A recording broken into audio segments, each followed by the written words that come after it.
Welcome back to Off Ball Takes. This is your host, Jarby Laws, and this is my co-host, Christopher Wells. We hit our sub goal of 100, so thank you so much to each and every one of you guys. We hope to hit 500 very soon with the help of all of you. The growth that we've seen, over the past few months has been insane. So once again, thank you to each and every one of our subscribers. We do have a comment to read from our last short regarding Team USA, and it is from Jawarik Hartzog. NV4RF on YouTube. And he said, so the first rotation is going to run it up and the second unit is going to shut it down. Yeah, 100%. That's kind of what we saw in the first exhibition game or whatever, showcase. You have Anthony Edwards, AD, Tatum, with the rest of the gang coming off the bench, and, they'll be able to shift the momentum, I think, of any game that they do participate in.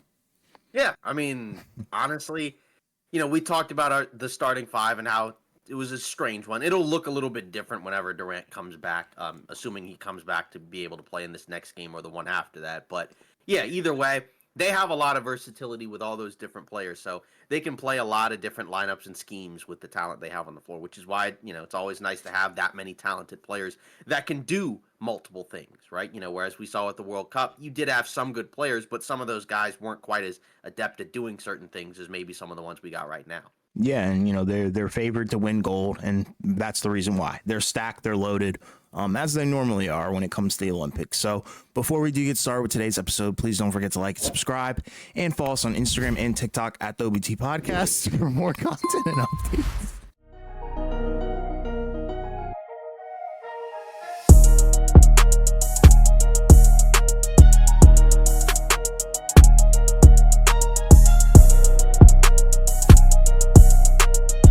Yeah, so, also just as you already mentioned, thanks to everybody for helping us get to 100 subs. We really appreciated that. That was the goal that we set for ourselves a while ago, and we reached it. So also a special shout out to the people who have been with us since, the beginning. Yeah, shout out to y'all. Part, as well as all the live streams. You know who you are. So we appreciate that. But let's get into it. So the Summer League, right, has basically been going on over the last several days or so, and been a lot of really good players, I think, so far from what we've seen. Again, we talked about the draft multiple times before, the draft actually happened, and we kind of were at the forefront of this in a way, where we said, yeah, even though there's not superstars in this draft class necessarily, there are a lot of guys that should be able to help, a lot of these teams and contribute, right away, right? So we can kind of start with talking about some of the guys that so far have been really good, in Summer League. And I think kind of one of the more obvious ones, right, to kind of start with is Reed Sheppard, right? That's the number 3 pick of the draft for the Houston Rockets, right? And he's kind of been, in the 2 games that he's played in the Summer League, he lit it up, right? Against the Lakers in his first game, right? He put up 23 points, 5 assists, 4 rebounds, a steal, and 3 blocks as well, right? 4 of 6 from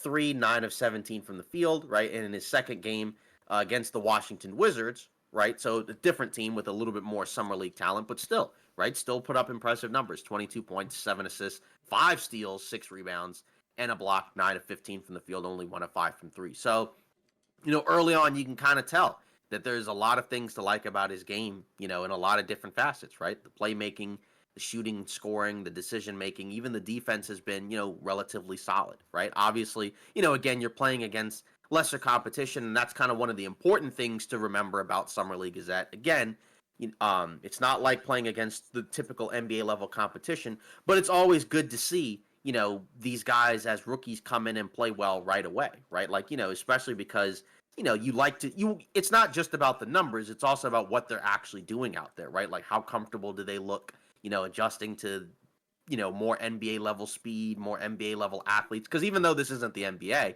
it's still a higher level of competition than college, right? Just because, all of these guys were, presumably good college players, right? And some of these guys, even if they're not in the NBA, they'll still be in the G League or they'll still be in the pros elsewhere. So a lot to like about his game so far, in this small sample size. Yeah, 100%. I think Reed has been arguably the number 1 standout for most people. A lot of people have kind of compared him going into this summer league thing to kind of like a Jimmer Fredette. I think he's going to be better. Clearly, obviously, I think because of the playmaking, the ability to kind of attack the rim and change directions at a very deceiving kind of pace and way. So I think his frame, now that he's going up against some NBA talent, his frame doesn't bother me as much as I think a lot of people had talked about going into the draft. They were like, he's undersized, yada, yada, yada. But I think he fits right in. The knockdown shooting, the decision making for sure has been amazing to see. He knows who he's playing with as well, alongside his fellow teammate, Cam Whitmore, who has also, kind of picking up right where he left off last summer league and last season as well. So, yeah, shout out to Reed. I think he's awesome. And I was talking to you off camera earlier, and I was like, you might be, the next Steph Curry light or something. I don't know. But I think his 3-point percentage is going to be, insane. He's going to be an elite shooter. And I think, he could potentially be the point guard of their future. Who knows? But yeah, great showing so far. Yeah. And again, the Rockets, they're adding a lot of really good young talent, right? Obviously, not all of them may be able to stay forever, right, there for the next several years. But again, it's nice to have that level of assortment of players, especially because we've heard them talk about the idea potentially of maybe them trading some of those guys maybe for a bigger star down the line. And maybe you have a sense this season of who you want to keep, who you don't mind kind of saying goodbye to. But, if he can slide in and kind of add on to some of the things that they don't have, because they don't have a lot of great outside shooting.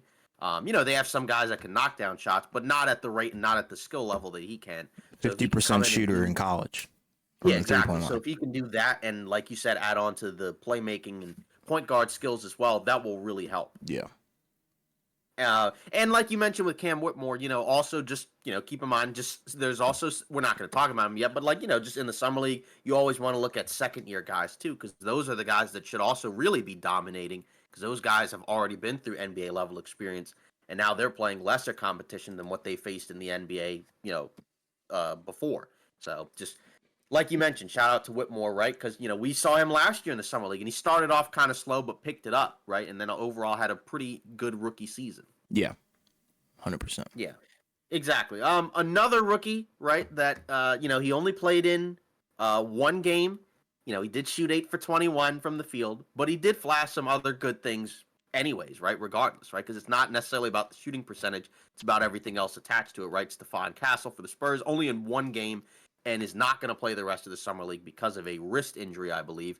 Did have 5 turnovers, but still had 22 points, 4 assists, 5 rebounds, 4 of 5 free throws, 2 of 6 from 3. So, kind of flashed a little bit of everything. Again, maybe you don't love the efficiency and the turnovers, but again, the playmaking is something that, it'll be good to experiment with him anyways, because you want to see if he, can kind of develop some point guard skills possibly, right? And maybe, especially since they didn't take both Dillingham and Castle, right? Maybe he'll get some more point guard responsibilities. And obviously he'll be learning presumably from Chris Paul anyways, but the shooting is also what's going to have to improve as well, which is what we talked about prior to the draft anyways, right? That there are a lot of guys in this draft where if they can improve their offensive game, especially from the perimeter, that will raise their ceiling in terms of what they can be. Because there's already a lot to like I said, from him with his decision-making, his defense, his athleticism, and size. But if the shooting can improve, and the quote-unquote point guard skills can continue to improve, which, again, seem better than I think you might have thought in college, then he can also be really good too. But, so far, good first game from him. Yeah, I was very impressed with what he was able to do. He looked aggressive from the jump, which I love. And I think the biggest takeaway is going to be imagine and kind of hypothetically think of his game mixed with Wemby's. Obviously, I think his shot and volumes, or the volume of shots that he's going to be taking, are probably going to go down. But if he can kind of, like you talked about, get that efficiency up, I think he's going to be the perfect complement to Wemby alongside, Chris Paul's mentorship. And you just really like everything that you see because, 22 points, 5 rebounds, 4 assists, and a steal. So he was, like you said, he flashed the all-around stuff. 2 for 6 from the 3-point line. Got to the line, the free throw line as well. So I think, like I said, the aggressiveness, the mentality is what I really liked from him. So I think he's going to be a stud. Yeah. Another guy that has also played pretty well in the summer league so far, Terrence Shannon Jr. for the Minnesota Timberwolves, right? That was a guy that was right at the end of the first round, right? So, obviously, good to see from him, right? Because he was a guy whose stock kind of fell, for different issues. But so far through his first 2 games, he's been really good, right? In this first game, 25 points, 3 rebounds, a steal, 2 blocks, 1 of 4 from three, but 9 of 14 from the field, right? And then in his second game, he ended up doing 19 points, 2 steals, 3 blocks, 4 rebounds, 0 of 1 from three, 6 of 11 from the field. So again, another solid all-around performance, right? And again, this is kind of a key thing for Minnesota, right? Because again, they have two guys that they ended up taking so far in this draft, right? Rob Dillingham as well, right? Struggled a little bit in his first game, was much better in the second game.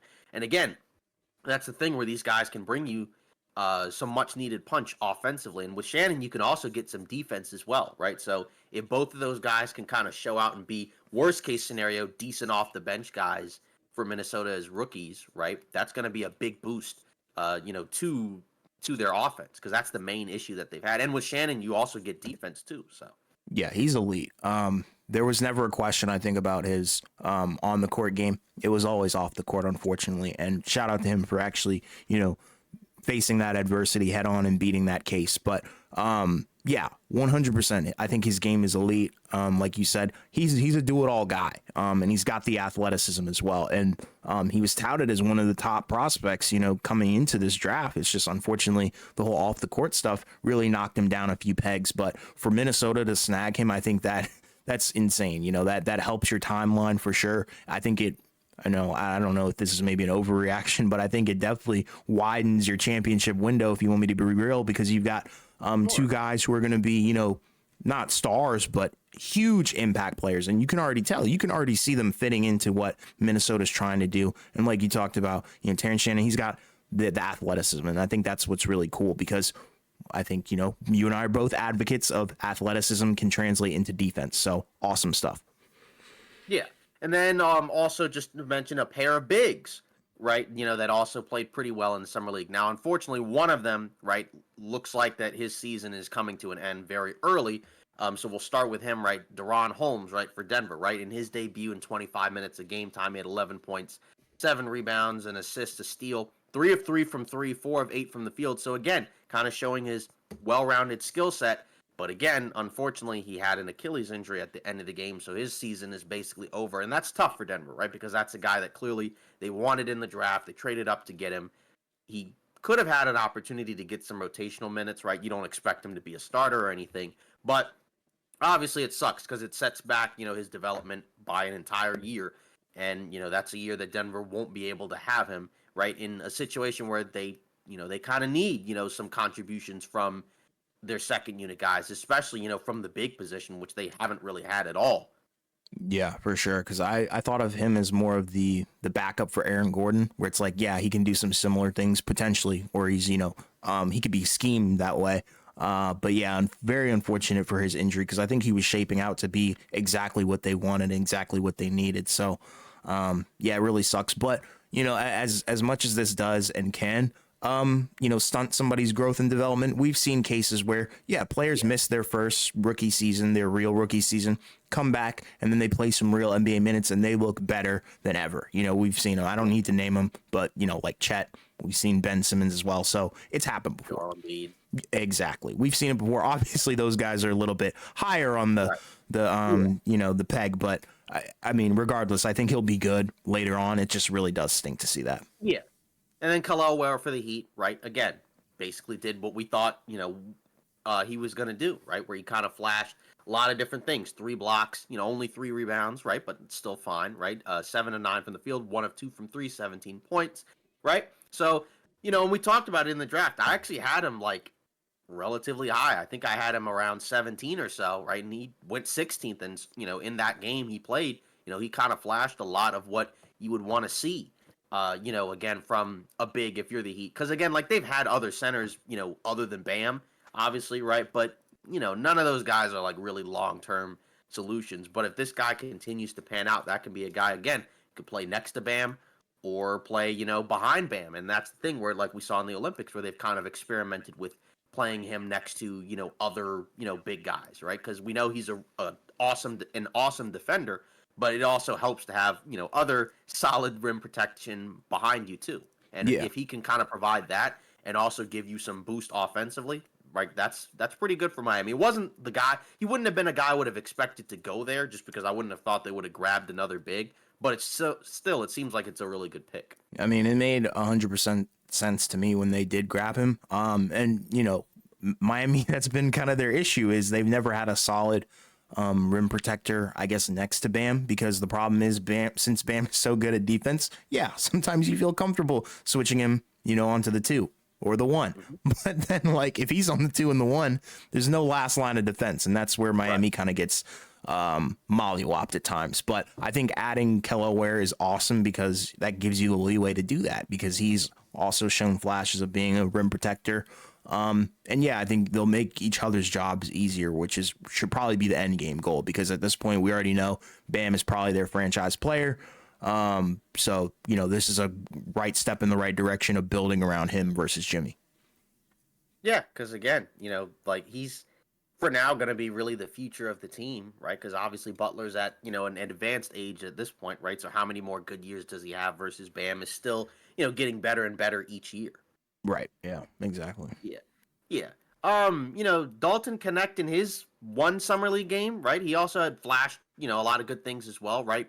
25 points, 6 rebounds, 4 assists, stealing a block, 5 of 11 from 3. Again, you know, the main thing is, can he do some stuff off the ball, like as a movement shooter and things like that? And that's kind of what he flashed, right? Because, you know, obviously, like, their summer league team is kind of a mess, right? So it's like you don't really know what you're going to get, you know, from game in, game out. And that's summer league as a whole anyways, right? But, like, you know, it kind of feels like one of the worst summer league teams out there, you know, in my opinion. Yeah, they haven't won one, right?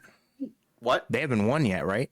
No, I don't. Okay, yeah, yeah. they didn't win in the California one either, and they lost by 20 in this game. But either way, you know, and like the thing is that with him, like if he could kind of just do that, just you know, that can really help them, you know, in their second units. Because again, like you don't expect him to be a starter and average like 18 a game or anything like that. But again, can he at least provide some shooting, secondary playmaking, right?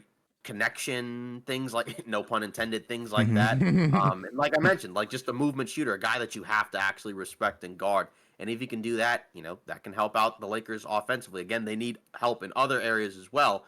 But, you know, again, it's a pick where, you know, he was kind of looked at as one of the best available guys remaining on the board. So, you know, again, so far in his first game, looked pretty good.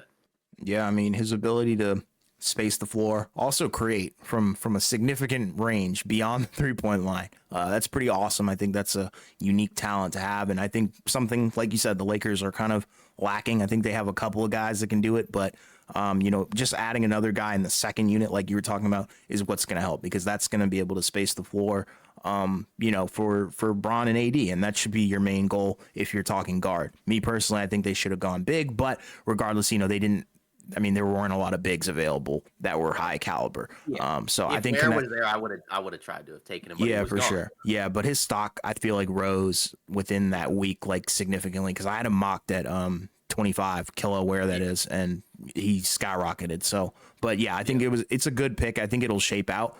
And obviously, he's going to be learning from one of the best in that role all time in JJ Redick, where, you know, you look at his ability to shoot off the ball, even shoot out of the pick and roll. It's like, I think it's going to be a match made in heaven. I think his development is going to be key.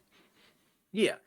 So are there other additional guys that you kind of, you know, have scoped out in terms of that have played well? I know, you know, your Wizards guys, you know, have looked pretty solid for the most part, right? You know, so obviously you can mention those, and I'm sure there's probably others, you know, that you've thought of as well. Yeah. I'm not going to start with the Wizards. I'm going to start with Cody Williams. I think he was god dang awesome. Yeah. You know, 21 points, 3 rebounds, 4 assists. But, you know, the point totals are cool. But what I'm looking at is the efficiency. 9 for 15 from the field, 3 for 6 from the 3.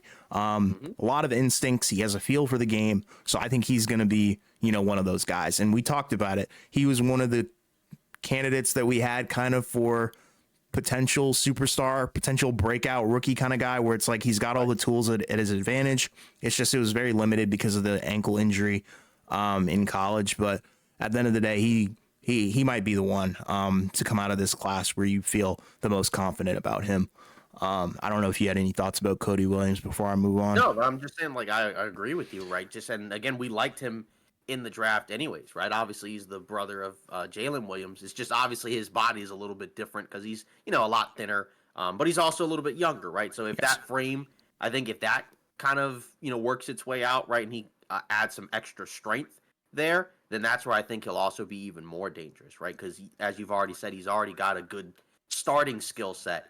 But if you can add on to the body as well, right, then that's a really dangerous combination. Like Utah, it seems like they made out really good with those picks. Yeah, they hit for sure. I do want to mention 2 second-year guys. Jaquez, we kind of expected him to dominate. It's like, you go to the freaking park and you're playing pickup, and then, it's pretty easy for him. Brandon Miller as well.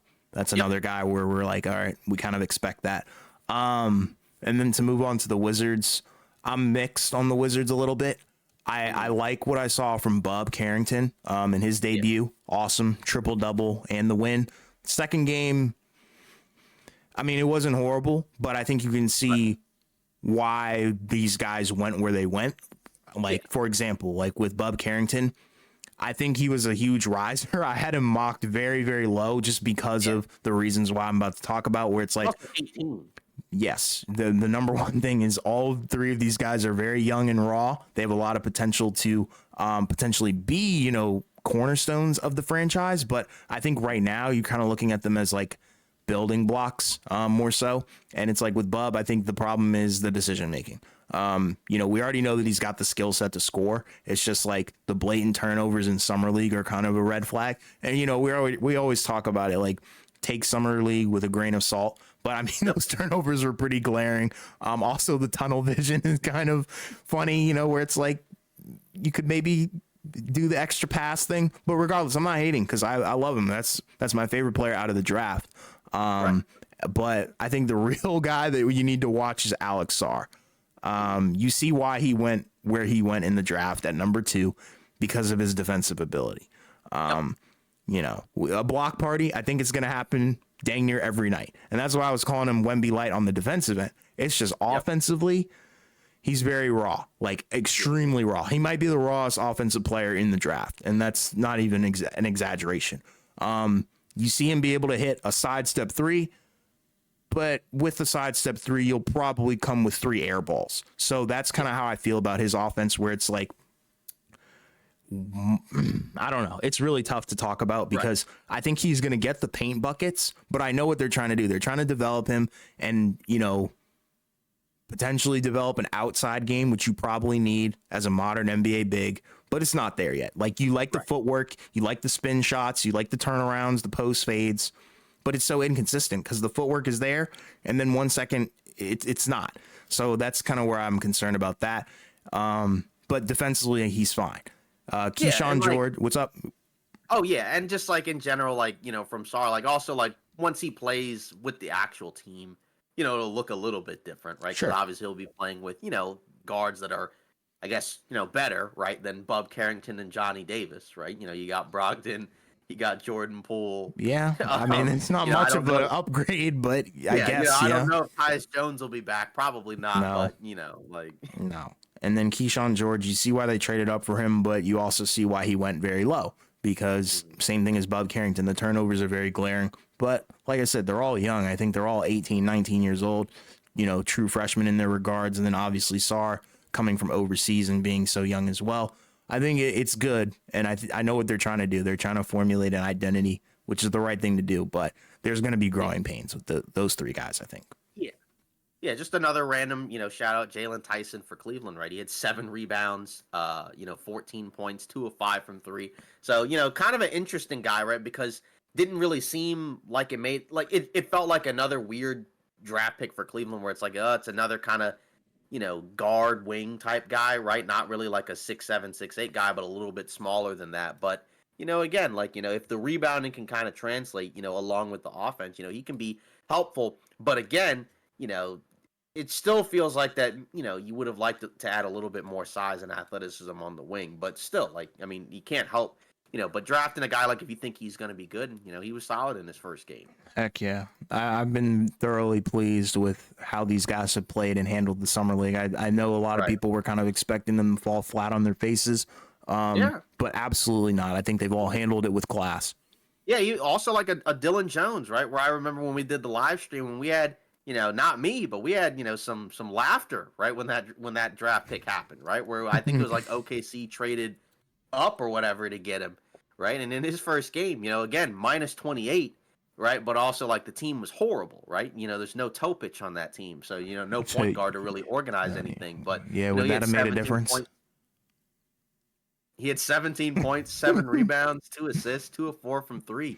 So, a lot to like there. But, after that, anyone else that was kind of on your radar, or maybe some more negatives, possibly as well. Can I speak on Johnny Davis? Because he's in year 3 and still seems like he can't really score on rookies. That's a negative. He might be gone. I think he's going to his release. contract is up. Yeah, he might get released. Kevin Knox, I think, was there too. Yes, And that was a year surprise. 5 or 6 or whatever. Yeah, that's a surprise for sure. I'm trying to think of some more negatives. I mean, obviously Bronny, but I don't want to hop on that train where it's like, Right. I mean, he's a 55th pick. I mean, that's kind of expected. And again, he's not going to play on the regular team. He's going to be in the G League for, the most of the season. Bingo. Right? Bingo. Yeah. You touched on it briefly. I didn't like Rob's debut. It was Bronny-esque in terms of that, but he didn't get the same hate, which is crazy. Like you said, better second game, so you can't really, it evens out. But the debut was very, very, very bad. Right. What did we think of Risa Sher? Because we've gone most of this without even mentioning him, and he was the number 1 pick of the draft, right? And I think in his first game, he looked pretty good, right? Against the Wizards, right? He had 18 and 5 with 2 assists. Did shoot 3 for 9. Which maybe you don't like that, but the second game not quite as good. But again, this guy's the number 1 pick of the draft. So what did we think of him? I mean, I liked what I saw because obviously I watched the full game because it was the Wizards. He's already a meme somehow. And it has nothing to do with this game. It's just people, are like, who the heck is this guy? I don't know if they're trying to be funny or not, but he can ball. He has the skill set. I think the thing that I like about him the most is his frame and his brain too. I know that's weird rhyme, but he has the IQ. He knows when to push the tempo. He knows when to slow it down, and he showed a little bit of passing. So that's pretty cool. Like if they can develop him into not necessarily a point forward, but like a playmaking 3-level threat kind of guy where he can, score from all 3 levels and potentially pass and set guys up for success, take pressure off of Trae Young and defend. That might be, that might be actually the number 1 pick because a lot of people don't think he was or deserve to be. Whatever. Because then, if they, maybe they move Capella or something like that, but then again, you're not calling Atlanta a contender, obviously, but then you have a lineup that maybe makes more sense around Trae Young if they're going to keep him and kind of just build around him again, but yeah, again, obviously I'm assuming the meme kind of comes from he was the number 1 pick of the draft, but it doesn't really feel like he's the number 1 pick guy.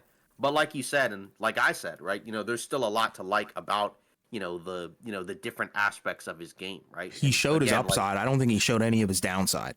Right, exactly. And then some other guys, right? Like, what did we think of, some of the other lottery picks, like Matas Bucelis, Donovan Clingan? Matas was cool. I liked what I saw from him. He was able to kind of use his length and body, which is something that I think we want him to do because he's got the frame to be a star. It's just a matter of using that because he's 6'10". So, but he's only 19. So he's kind of falls under that umbrella of the Wizards players that I was talking about, where it's like, it's going to take him a few years to kind of jumpstart. And you see why he was picked and why he even potentially fell. But Clingan, I don't know how to feel about him. What are your thoughts on him? I'll let you take the lead. Yeah, I mean, it was kind of weird, right? Because, the way, that I remembered him in college was like, again, kind of like a NBA ready sort of rim protecting guy. And I think you did see, some good positives, right? Like you saw the rebounding, right? He had 13 boards. Saw the shot blocking. He had 5 blocks.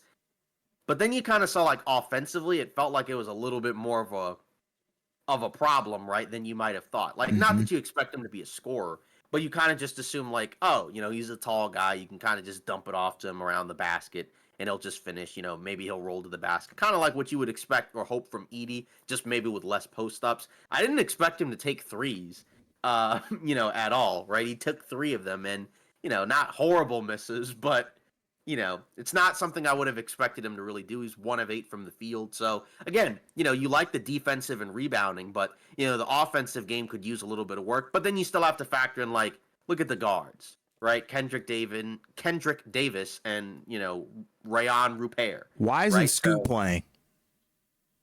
I don't know. Is he I hurt? think if he is, all right, cool, you get a pass, but I feel like he should be here. Right, but yeah, and that's the main thing. I don't know how to feel about him though.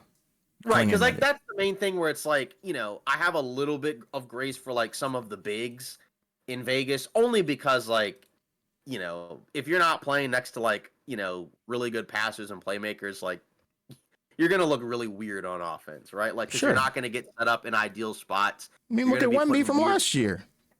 Yeah, exactly. Like we saw Wemby in his first summer league game, and on offense, he didn't look that great. No, right? He it looked was a little horrible. rough around- Yeah, now it got better, right? For sure. And we knew, like, even in that first game, he wasn't good, but like we saw the talent. Yeah. But that was the main thing. With Klingon, I don't think you really expect a high level of offense from him, anyways. It's just, again, can he rebound? Can he block shots and defend? Like, that's kind of the main thing that you're looking for. Because, like, when you look at the rest of Portland's roster, they already have a lot of offensive-minded guys. Like, you have Scoot, you have Simons, right? You have Sharp. They just added Denny Avdia, who's more of an all-around, defensive guy that can provide you some offense. So that helps. Then now you're adding Klingon, too. So, like, you don't really need much more scoring. So if he can at least rebound and defend, that's fine. Like, obviously, you don't want him to shoot 1 of 8 from the field. But again, I think the offense will be a little bit more simplified once he's playing, next to like more, NBA level rotational starting guards. Because that's kind of the main thing. But, again, like the defense and rebounding was cool, I think. Yeah, and it's like, I enjoyed looking at what he's able to do on the defensive end. Like his defensive instincts are there. He's got it. But like you said, offensively, it's like, oh boy. And I see why he went where he went as well, and that should kind of be the focus for him is honing in that defensive identity, because that's what Portland needs. Yeah, exactly. Yeah, that's the main thing. They don't really need much more, scoring at this point. They already have a lot of that. No. And they should have more of it, assuming Scoot, takes, has a better second year. Right? Absolutely. So, yeah, exactly. And then, also just kind of mentioning, a couple more rookies, right? Ron Holland, right, for the Detroit Pistons, right? Again, kind of what we thought, right? Where it was like, you liked a lot of different things. 2 blocks, a steal, 7 rebounds. Right, so that's cool. 15 points, right? So you saw a lot of defensive, upside. You saw a lot of athleticism. You saw a little bit of playmaking, but then you saw some of the negatives, right? Where it's like 5 of 15 from the field, 0 of 2 from 3, right? So that's obviously something that you're gonna have to be concerned about, right? Because with Detroit, you already have, a number of other guys that are a part of your young core that aren't necessarily known to be prolific shooters. Now in free agency, they've added some guys that can shoot, so that will be nice. But at least, I don't know, 2, 3 of those young core guys I think need to be like average to slightly above average 3-point shooters, right? Like, I mean, who's the best shooter out of the young group of Detroit players, right? Is it Ivy? Is it Cade? Cade, right? I think it's Cade. Yeah, and then after that, then you have Ivy, and then there's a huge drop off where like, Thompson can't shoot, Duran can't shoot, and then Holland probably isn't going to be a good 3-point shooter either, right? No. So again, like, it's nice that they added some other floor spacing in free agency, right? Like Malik Beasley and Fontecchio, who was already on the team, right? And Tobias Harris, to be fair, right? So, not all those guys will probably start. I'm going to assume Harris is going to start because he's the veteran guy. But, either way, there's still some other things to like. But again, you can see he's going to be a work in progress, right? As, an offensive guy, mainly because of the lack of shooting.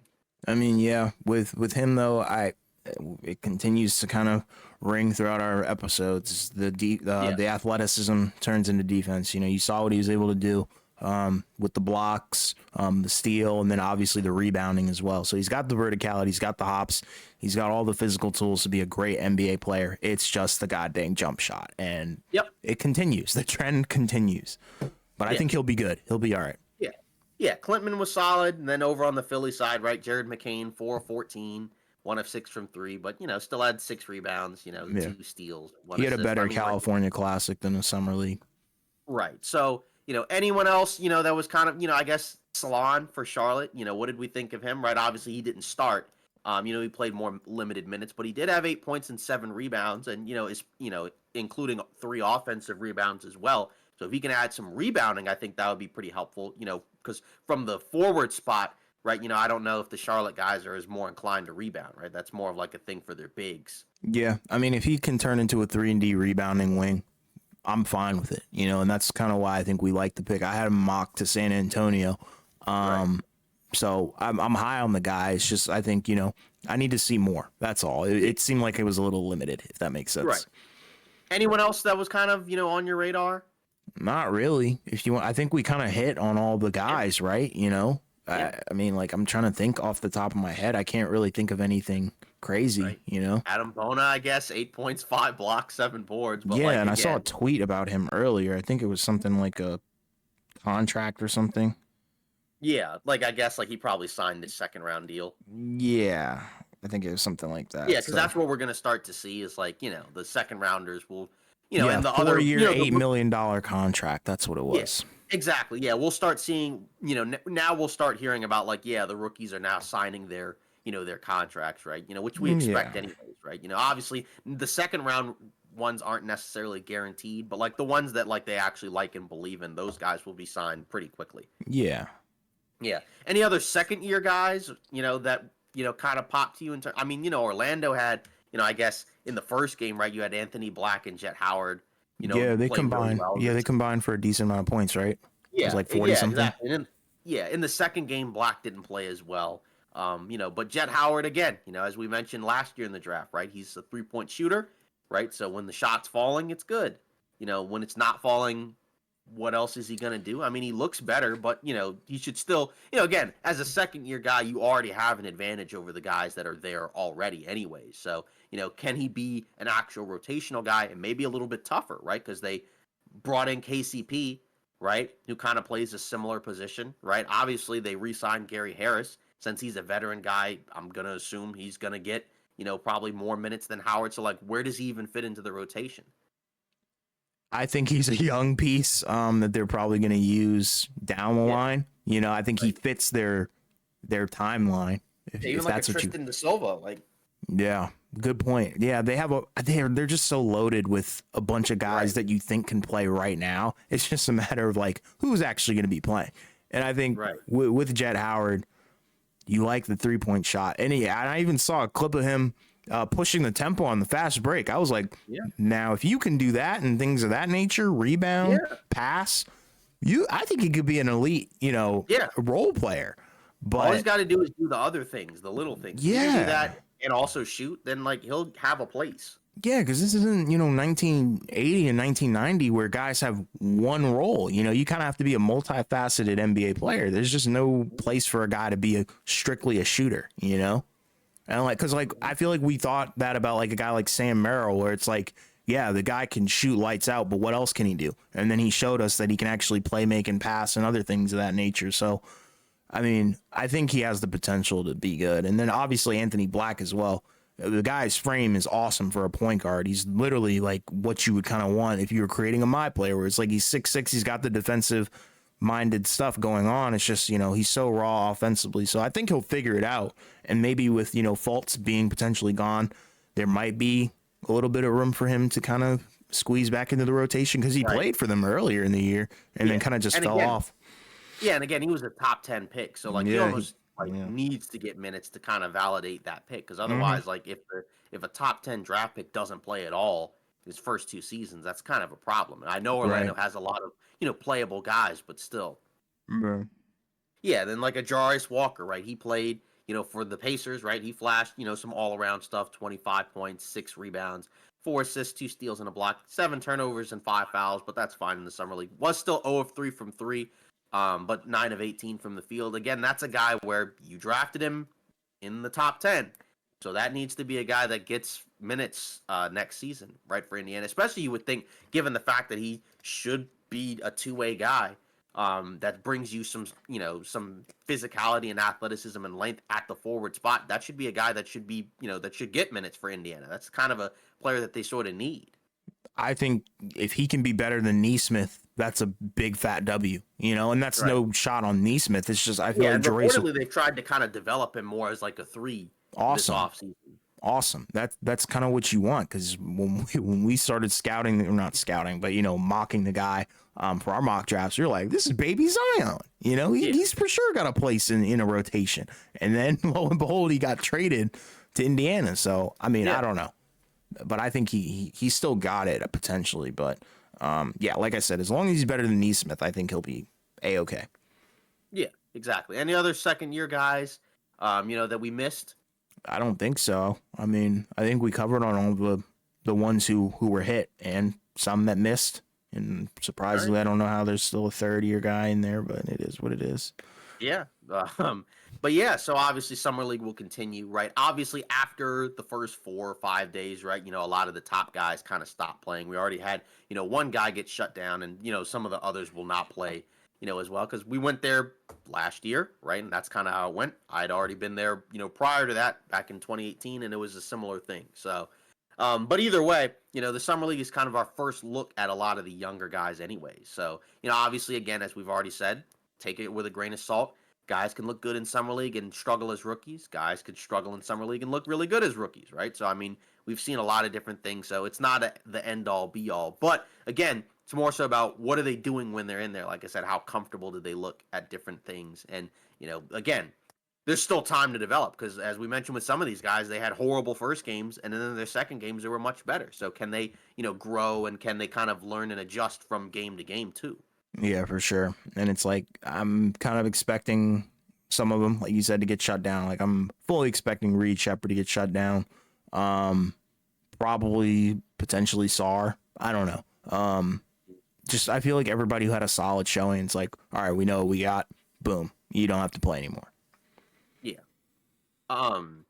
So now after that, right, we also in Vegas, they flashed the Emirates NBA Cup, right? That's the new name of the in-season tournament, right? And it's a different selection of groups, right? So now they've been randomly drawn into groups of 5 within their conference based on win-loss records, right? So, the other stuff is going to be the same, right? Where they're going to play, between November and December with the cup nights, right? Where you have, the teams play each other for the cup, same rules as last year, right? So now the groups are a little bit different, right? So in the West, you have A, B, and C. A is Minnesota, Clippers, the Kings, the Rockets, and the Blazers. Yeah. I mean, I don't know what to say because I know they're randomly drawn or whatever. I mean, it's somewhat competitive, but it seems completely, one-sided towards Minnesota if we're talking, going based off of last season. But I don't know. I mean, I don't even really have any takeaways. It's like these are all randomly drawn. I mean, like I don't. Right. Portland doesn't stand a chance. Houston probably wouldn't compete. What do the Clippers look like? The Kings maybe. It just looks like Minnesota wins that one. Yeah, it almost kind of feels like the cups are like progressively, tiered one from one difficulty level to the next. Sure, 100%. Right. Then you have West B, right, which is a little bit tougher, right? You have the Oklahoma City Thunder, the Phoenix Suns, the Lakers, the Jazz, and the Spurs. Yeah, I mean, the big 3 in there, Oklahoma City, Phoenix, and LA, I guess. Right. I mean, that's probably the most competition you're going to get. I would be kind of curious to see Wemby and how serious does he take the NBA Cup or whatever. Because I know, true, but like, now, because I think with the Spurs, like, yeah, Wemby had an amazing rookie season, but this is on a minutes restriction. So potentially, we're going to see Wemby unleashed. So I think that might be that might be kind of scary for Group West B. I don't know. Yeah, and then we don't even know what the Jazz will look like, right? Like Markkanen could be on the team. He's going to be there. Not on the team. He's going to be there. Maybe, you said what? He's going to be there. I don't see Markkanen getting moved anymore. And then maybe other guys, maybe they're there, maybe they're not. Who knows, right? But West C is probably That might be the juggernaut group. Yeah. Possibly. Yeah. You have the Denver Nuggets, right? The Dallas Mavericks, right? The reigning Western Conference finalists, right? You have the New Orleans Pelicans, Memphis Grizzlies, and the Golden State Warriors, right? So all of those presumably will be above 500 teams in the Western Conference next year. So, including some that will probably be towards the top of the West. Yeah, I've got my eyes on Denver, Dallas, and Memphis. Like, I think Memphis is like, they're probably eyeing one of the best comebacks of all time, where it's like we're right back where we left off, especially with Ja and all that. So, and then New Orleans is no slouch either. You know, them acquiring DeJounte Murray. What do they do with Ingram? Which is wild to even think about. Like, a guy that was so highly valued, just a year ago. Yeah. You know, now nobody can really make a move for him. Right. But they're going to be competitive though. Yeah, they're going to be competitive though. Yeah. Then moving on to the East, right? East A, Knicks, Magic, Sixers, Nets, and Hornets. So you have a mix of some really good teams mixed in with a couple of not so great teams. Although Charlotte could possibly be better, but they won't be in the same tier as the teams, above them. Yeah, I like the top heaviness where it's like the Knicks, Magic, and 76ers. I think that's a pretty solid grouping. I think that's going to be like the most entertaining group from the East, I feel like. Yeah. Then East B, kind of a similar-ish mix, sort of, right? But a little bit worse, right? You have the Milwaukee Bucks, right? But then you also have the Indiana Pacers, right? Who were in the Eastern Conference Finals, the Miami Heat, the Toronto Raptors, and the Detroit Pistons. Sometimes I have a hard time imagining that this was completely randomly drawn because there's no shot we get Bucks Pacers again, Yeah, and Bucks Heat, I think didn't they play each other in the play-in last year? The in-season tournament. I think so. Yeah. So it's like, I for some reason I just don't buy that this was randomly drawn, but sure. I think it'll be entertaining. Because we're in the playoffs too against each other. Yeah, so. That probably has. I mean, there's some narratives going on for sure in the East. Yeah. Then East C, that's the Celtics, the Cavs, the Bulls, the Hawks, and the Wizards. It almost kind of just feels like it's the Celtics to lose. Obviously, Porzingis is going to be out for the in-season tournament, presumably, because he's probably not coming back until at earliest, right, late December, if not later than that. But they're still probably going to be good enough that they could probably beat any of these teams. Yeah, 100%. As long as Tatum and Brown are healthy, alongside Derek White and Drew Holiday, you're good to go. I mean, like Cleveland, I don't think they stand a chance. Chicago, probably not. Atlanta, no shot, and Wizards, no. Right. So, and obviously, again, some of these teams could change a little bit, before the season starts. Mm-hmm. We'll see, obviously. But, obviously it's so early in the season, right? November, December, that, usually if something changes, right, it's usually a little bit later, unless you get a trade right before the beginning of the season. Yeah. And then last but not least, we had, a big contract extension, right, that occurred over the weekend, right? You had Jalen Brunson, right? He took an extension of 4 years, $156.5 million, right? So obviously it's a funny situation, right? Because he took $113 million less guaranteed than he is eligible to sign for a year from now, right? So he could have had, $269 million basically for 4 years, but he turned that down, took less money. It gives the team more flexibility, right? So it's definitely a team-friendly deal.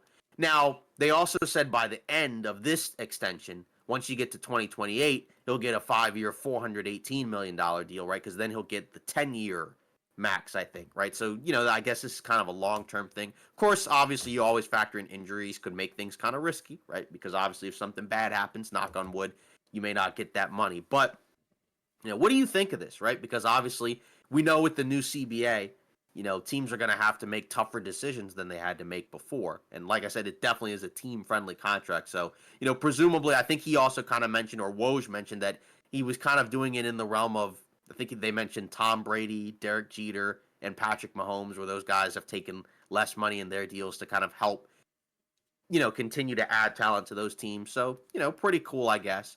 Yeah, this is nothing new, and like you talked about with Pat Mahomes, I think that's the biggest striking parallel where everyone was like, "Whoa, that's like that's this guy's not even like top paid in his position," but look at what it comes with. It's like maybe your legacy is more important than getting paid. But with this deal, I think, it saves the Knicks like a Yeah, ton. team friendly deal. It saves them completely.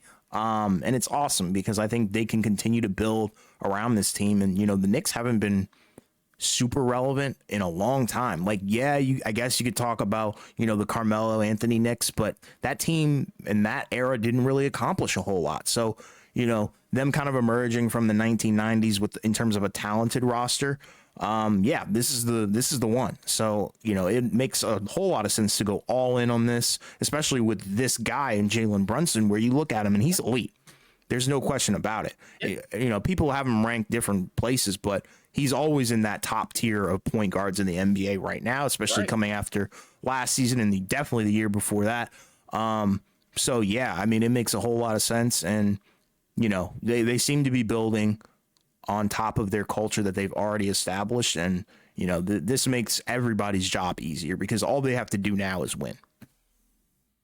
Yeah, and again, like there's probably some under the table stuff, but the main thing is that by the end of this, he'll sign, an almost $500 million deal, by the end of it. So we'll see where that goes. But obviously for the Knicks, it helps them out, because again, the more flexibility they have, the easier to be able to keep the team together, maybe add some additional pieces, which is again, it's not at all what I would have expected him to do. But but to be fair though, there was a lot of reporting right in the last couple of months, right, that kind of suggested that he was going to sign a team-friendly extension, before this, right? Because we knew that the Knicks, with Jalen, like you said, Jalen Brunson's arrived, right? He was second team All NBA last year, so essentially, he's kind of viewed as sort of a top 10, at best, right, at worst top 15 guy, right? So if you're the Knicks, you need to do whatever you can, to put a good team around him to be able to help you win, right? Because he's shown he can be one of those guys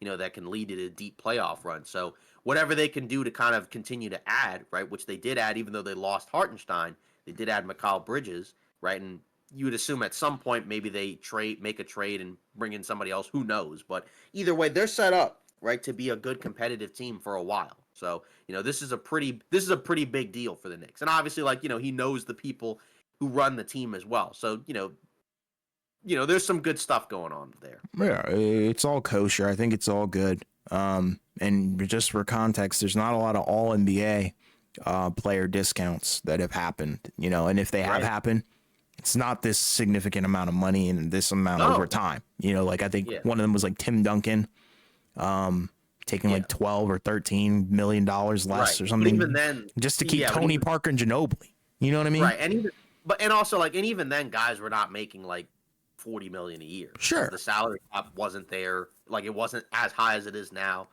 and the amount that you could spend, was just not the same either, right? Because you had the cap spike, in 2016, and that's where you started getting guys that were making, crazy amounts of money. Yeah. But, in the new CBA, they've kind of smoothed that out. So there won't necessarily be like a crazy increase over the course of 1 year. Yeah. And like KD did it too, I think, to keep Livingston and I think when Ron did it in Miami, in order to join Wade and Bosch, right? And back, because back then he was making like 18 million a year. So that puts it into perspective for everybody. Right. Yeah, that's like Rui Hachimura's contract. You literally, bro. Yeah. So, but yeah, just kind of a crazy thing. But and again, like we'll probably see some other extensions at some point. It's going to be interesting because I think you have the guys that are going to go into their fourth years, right? Where some of those guys are extension eligible, but how many of them are going to get it? Like say, with Kuminga and Moody, right? Because Mike Dunleavy talked about extending them, also possibly extending Steph. But they still might have some work to do, right? Because people have talked about them being tied to Markkanen, right? And he's also another guy that's kind of due for an extension, not a rookie one, but a max extension. And his situation, is kind of intriguing, right? Because of the fact that, so he can't sign one, I think, until August 6th. And once he signs it, he's not eligible to be traded until 6 months later. Right. But that's literally the last day, to make trades. That's the trade deadline.